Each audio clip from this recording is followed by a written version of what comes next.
दास्तान इश्क की भाग 13। अब तक आपने पढ़ा। राधिका के कहने पर राघव कावेरी को ऑफिस ले जाता है और उसको जॉब पर रख लेता है। भुवन कुछ औरतों को काम के लिए लाता है, राधिका उन्हें रख लेती है। अब आगे। भुवन जिन औरतों को काम के लिए लाया था उनमें से एक को राधिका बुलाती है और उसका नाम पूछती है। वो कहती है, वैसे तो मेरा नाम लाजवंती है, लेकिन आप मुझे लाजो कहकर बुला सकती हैं। राधिका कहती है, ठीक है, तो हम लाजो ही कहकर बुलाएंगे। राधिका लाजवंती को काम के बारे में बताती है और कहती है वो सारे कमरे में जा सकती है, लेकिन कुंवर के कमरे में नहीं, और ना ही वो उनकी किसी चीज को उनके बिना पूछे हाथ लगाए। लाजवंती ठीक है कहती है। राधिका फिर पूछती है, खाना बना लेती हो लाजो? अरे ये क्या बात पूछी आपने ठकुराइन, खाना तो मैं ऐसा बनाती हूँ कि सारे वो क्या होते हैं जो रसोई में काम करते हैं, कुक, उनसे भी अच्छा। कुक? राधिका हंसती है और कहती है, कुक नहीं कुक। हाँ वही, कुक से भी अच्छा, लाजो ने कहा। अच्छा, घर में कौन कौन है तुम्हारे? माँ है और एक भाई, वो पढ़ रहा है। तुम नहीं पढ़ती? पढ़ती थी, 10वीं तक पढ़ाई की। गांव में फिर एक दिन बाबा चले गए। भाई छोटा है तो इसलिए मैंने काम करने का सोचा। माँ नहीं चाहती लेकिन मैं चाहती हूँ, तो नौकरी कर लेती कहीं। घर पर क्यों? राधिका ने कहा, नहीं ठकुराइन, मुझे यही काम ठीक लगता है। पहले जहाँ काम करती थी वो विदेश चले गए और ये भुवन जी ने कहा काम के लिए, तो हम यहाँ आ गए। ठीक है, तो आज दोपहर का खाना तुम बनाओ। राधिका ने कहा, मुझे आप रसोई बता दे और हमें कहाँ रहना है वो भी। हम अभी आते हैं, कपड़े बदल कर फिर बना देंगे, लाजो ने कहा। राधिका एक नौकर से लाजो को कमरा दिखाने को बोलती है। थोड़ी देर में लाजवंती कपड़े बदल कर आई और किचन में जाकर खाना बनाने लगी। राधिका ने बाकी नौकरों को लाजवंती की मदद करने के लिए बोला और अपने कमरे में पढ़ने चली गई। दोपहर तक खाना बनकर रेडी हो गया। आदित्य आज घर पर ही था और स्टडी रूम में बैठा हुआ काम कर रहा था। कावेरी को भी ऑफिस में ज्यादा काम नहीं था, राघव उसको छोड़ने आया था। राधिका पढ़कर बाहर आई तब तक सब आ गए थे। राधिका ने लाजवंती को खाना लगाने के लिए बोला। लाजवंती ने बाकी नौकरों के साथ मिलकर खाना टेबल पर लगा दिया था। सब टेबल पर बैठ गए और खाना खाने लगे। लाजवंती साइड में खड़ी थी, तभी भुवन अंदर आया और आदित्य को खाना खाते हुए देखकर वहीं खड़ा हो गया। लाजवंती ने भुवन को देखा तो मुस्कुराकर बोली, जी आपको भी दे दूं खाना? भुवन ने उसकी तरफ बिना देखे कहा, नहीं, मैं खाकर आया हूँ। लाजवंती ने फिर कहा, आज खाना मैंने बनाया है, खाकर तो देखो। कहा ना मुझे नहीं खाना। भुवन ने थोड़ा तेज बोला तो सबने उस तरफ देखा। भुवन ने लाजवंती को आंख दिखाई तो वो हंस पड़ी। आदित्य ने भुवन की तरफ देखा और बोला, क्या हुआ भुवन, वहाँ क्यों खड़े हो? कुंवर, कुछ बात करनी थी, आप खाना खा लें फिर बताते हैं। ठीक है, आदित्य ने कहा। आज खाना बहुत बढ़िया बना है भाभी, मजा आ गया। वो पापा कहते हैं ना कि पेट भर गया लेकिन मन नहीं भरा, राघव ने कहा। आज तारीफ आप हमारी नहीं, वो जो वहाँ खड़ी है ना लाजवंती, उनको करिए, राधिका ने मुस्कुराते हुए कहा। राघव ने लाजवंती की तरफ देखा जो भुवन के साथ खड़ी हुई मुस्कुरा रही थी। उसने कहा, भुवन ये कौन है? भुवन ने कहा, कौन राघव जी? ये जो आपके साथ खड़ी हैं, जिन्होंने खाना बनाया है और मुस्कुरा रही हैं, आपकी गर्लफ्रेंड है? सब राघव की बात पर हंसने लगे। लाजवंती भी हंसने लगी। राघव जी आप ये क्या कह रहे हैं? भुवन ने कहा, क्यों, ये आपके पास खड़ी है तो मुझे लगा। लाजवंती हंसी तो भुवन ने उसकी तरफ गुस्से से देखा। लाजवंती मुंह बनाकर दूसरी तरफ देखने लगी। राधिका ने लाजवंती को सबसे मिलवाते हुए कहा, ये लाजवंती है, भुवन लेकर आए हैं इनको। अरे तो मैं भी तो वही कह रहा था, भुवन लेकर आए हैं इनको, राघव ने कहा। राघव जी लेकर आया हूँ, ये मेरी कोई गर्लफ्रेंड नहीं है, भुवन ने थोड़ा नाराज होते हुए कहा। क्या पता बन जाए, राघव ने धीरे से कहा। उसकी इस बात को पास बैठी कावेरी ने सुन लिया। उसने राघव की तरफ देखा और मुस्कुराने लगी। राघव भी उसे देखकर मुस्कुरा दिया। सबने खाना खाकर लाजवंती की बहुत तारीफ की। राघव आज अपने घर चला गया था। भुवन आदित्य से कुछ बात करके वापस लौटने लगा तो उसने देखा लाजवंती दरवाजे पर खड़ी थी। वो फिर से उसे अनदेखा करके जाने लगा। लाजवंती ने उसे देखा तो बोली, सुनिए जी। भुवन ने ना चाहते हुए भी उसकी तरफ देखा तो लाजवंती ने एक टिफिन बॉक्स उसे देते हुए कहा, आपने खाना तो नहीं खाया, लेकिन खीर तो खा ही सकते हैं। मुझे नहीं खाना कुछ भी, भुवन ने कहा, और हटो मेरे सामने से। लाजवंती ने भुवन का हाथ आगे किया और बॉक्स पकड़ाते हुए बोली, खाने को मना नहीं करते। भुवन ने कहा, ये क्या कर रही हो? लाजवंती ने जाते हुए कहा, बताना जरूर कैसी बनी खीर। भुवन बॉक्स पकड़े हुए उसे हैरानी से जाते हुए देख रहा था। अगले दिन आदित्य और भुवन काम से बाहर चले गए। राधिका ने कावेरी से कहा, आज तुम ऑफिस से वापस आ जाओ तो हम शॉपिंग करने चले। हाँ, गुड आइडिया, चलते हैं। लाजो को भी ले चलते हैं। क्यों लाजो, चलोगी बाजार?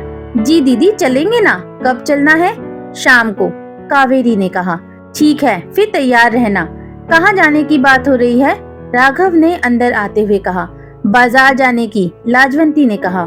अच्छा, वैसे लाजो जी आज नाश्ते में क्या बनाया? आज मैंने नहीं, ठकुराइन ने बनाया नाश्ता।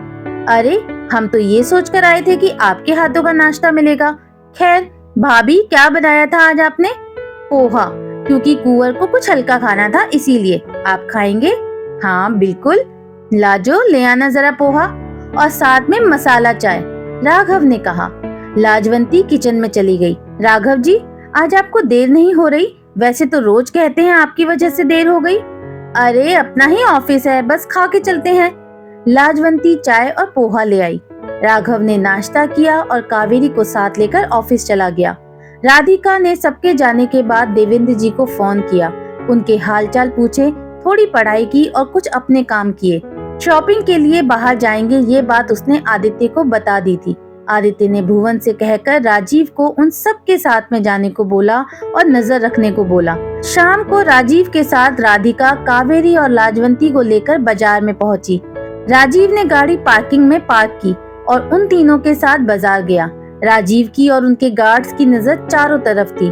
राधिका और कावेरी ने शॉपिंग की, कुछ सामान अपने लिए लिया और कुछ लाजवंती के लिए। लगभग 2 घंटे की शॉपिंग करने के बाद राधिका ने कहा, और कुछ लेना है या चले? नहीं, और कुछ मुझे तो नहीं लेना।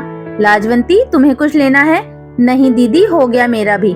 ठीक है, हम राजीव को बोल देते हैं वो आ जाए, राधिका ने कहा। राधिका, कुछ खा ले, तब तक आ जाएंगे राजीव भी, कावेरी ने कहा। राधिका ने कहा, ठीक है, मैं फिर खाने का ऑर्डर करके फोन कर दूंगी। वो देखो रेस्टोरेंट है। तीनों वहीं एक रेस्टोरेंट में जाकर बैठ गईं। राधिका ने खाने का ऑर्डर किया और फोन कावेरी को देते हुए बोली, तुम मेरा फोन रख लो जरा। कावेरी ने उसका फोन अपने पर्स में रख लिया। लाजवंती वॉशरूम का कहकर गई। कावेरी का फोन बजा तो नेटवर्क न होने की वजह से वो रेस्टोरेंट के बाहर जाकर बात करने लगी। थोड़ी देर बाद वो वापस आई तो देखा राधिका वहाँ नहीं थी। सामने से उसे लाजवंती आती हुई दिखाई दी। उसने सोचा कि राधिका लाजो के साथ गई होगी तो वहीं बैठ गई। लाजवंती आई तो उसने पूछा, दीदी ठकुराइन कहाँ है? कावेरी ने कहा, हमें लगा तुम्हारे साथ गई है वो। नहीं, मैं तो अकेली गई थी, वो यहीं बैठी थी। अच्छा, फिर यहीं कहीं होगी, देखते हैं। कावेरी अपनी जगह से उठकर खड़ी हो गई और दोनों इधर उधर देखने लगी। उसे और लाजवंती को राधिका कहीं दिखाई नहीं दी। कावेरी ने राजीव को फोन किया। राजीव ने फोन उठाया और बोला, जी मैडम, आप सबका खाना हो गया तो मैं आ जाऊं? कावेरी ने कहा, राजीव, राधिका कहीं दिख नहीं रही है। राजीव ने कहा, कहीं दिख नहीं रही है मतलब? आप सब एक साथ थे ना? हाँ थे, लेकिन मैं फोन पर बात करने बाहर गई थी और लाजवंती वॉशरूम में गई थी। वापस आई तो राधिका नहीं थी। मैं वहीं आता हूँ, रुकें आप। राजीव ने गार्ड से रेस्टोरेंट में आने को कहा। सब वहाँ पहुँचे तो कावेरी और लाजवंती बहुत परेशान लग रही थी। कावेरी ने राजीव को देखा तो बोला, राधिका कहीं नहीं दिख रही है। राजीव ने कहा, आप फिक्र न करें, हम देखते हैं। राजीव ने गार्ड्स को राधिका को खोजने के लिए बोला। उसने कावेरी से कहा, उनका फोन ट्राई करिए। फोन उसका मेरे पास ही है, कावेरी ने कहा। राजीव के साथ दोनों कावेरी को ढूंढने लगी। उन्होंने राधिका की फोटो दिखाई लेकिन किसी ने उसे नहीं देखा था। मैं कुंवर जी को फोन करती हूँ, कावेरी ने आदित्य को फोन किया। आदित्य ने एक ही रिंग में फोन उठा लिया और बोला, कहें साली साहिबा, हो गई आपकी शॉपिंग? कुंवर जी, राधिका कहीं मिल नहीं रही है। आदित्य एक झटके में अपनी कुर्सी से खड़ा हो गया। भुवन भी उस वक्त आदित्य के साथ था। वो भी आदित्य के उठने पर अपनी कुर्सी पर से खड़ा हो गया। आदित्य ने कहा, क्या मतलब मिल नहीं रही है? कुंवर जी, हमने बहुत देखा लेकिन राधिका कहीं नहीं है। राजीव कहाँ है? फोन दे उसे, आदित्य ने कहकर भुवन को इशारे से गाड़ी निकालने को कहा। कावेरी ने राजीव को फोन दिया। आदित्य ने कहा, राजीव कहाँ है आप? और राधिका, आपकी जिम्मेदारी पर भेजा था हमने, फिर कहाँ थे आप? कुंवर, हम देख रहे हैं लेकिन वो कहीं नहीं मिल रही हैं। उनका फोन भी कावेरी जी के पास है। हमें लोकेशन भेजो, हम आ रहे हैं, आदित्य ने कहा। जी कुंवर, कहकर राजीव ने लोकेशन भेज दी। भुवन, लोकेशन देखो और चलो। भुवन ने लोकेशन देखी और गाड़ी उस लोकेशन पर दौड़ा दी। कावेरी ने इतनी देर में राघव को फोन किया।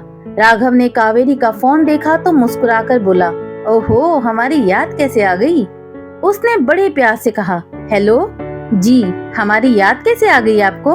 राघव जी, राधिका कहीं नहीं मिल रही है, आप जल्दी आए, मैं लोकेशन भेज रही हूँ। क्या मतलब कहीं नहीं मिल रही है भाभी?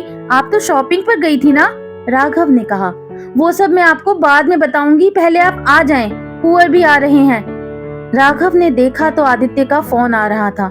उसने कावेरी को आने का बोलकर आदित्य का फोन पिक किया। आदित्य ने कहा, राघव? हाँ, अभी कावेरी जी का फोन आया, मैं आ रहा हूँ, कुछ नहीं होगा भाभी को। आदित्य ने कहा और फोन काट दिया। आशा करती हूँ दोस्तों, कहानी का ये भाग आपको पसंद आया होगा।